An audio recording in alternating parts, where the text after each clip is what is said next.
Iconic ഇരുചക്ര വാഹന ബ്രാൻഡായ royal Enfield വീണ്ടും വിൽപ്പനയിലൂടെ വിപണിയിൽ തങ്ങളുടെ വ്യക്തിമുദ്ര പതിപ്പിച്ചിരിക്കുന്നു.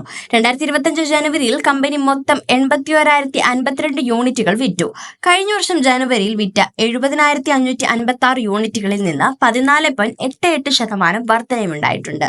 2024 ഡിസംബറിൽ വിറ്റ 67,891 യൂണിറ്റുകളെ അപേക്ഷിച്ച് ഇത് 19.39% വളർച്ചയും രേഖപ്പെടുത്തി.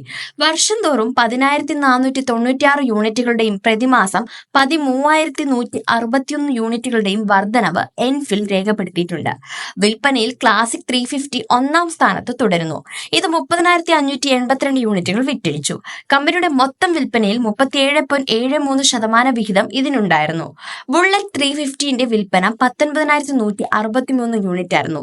ഹണ്ടർ 350 മൂന്നാം സ്ഥാനത്ത് തുടരുന്നു. വിൽപ്പന 15,914 യൂണിറ്റായിരുന്നു.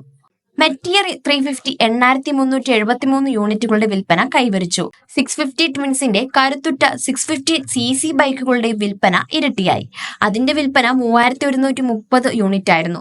ഹിമാലയൻ 450ന്റെ വിൽപ്പന 2,715 യൂണിറ്റും സൂപ്പർ മെറ്റീരിയൽ 650 വിൽപ്പന 749 യൂണിറ്റുകളായും കൂടി.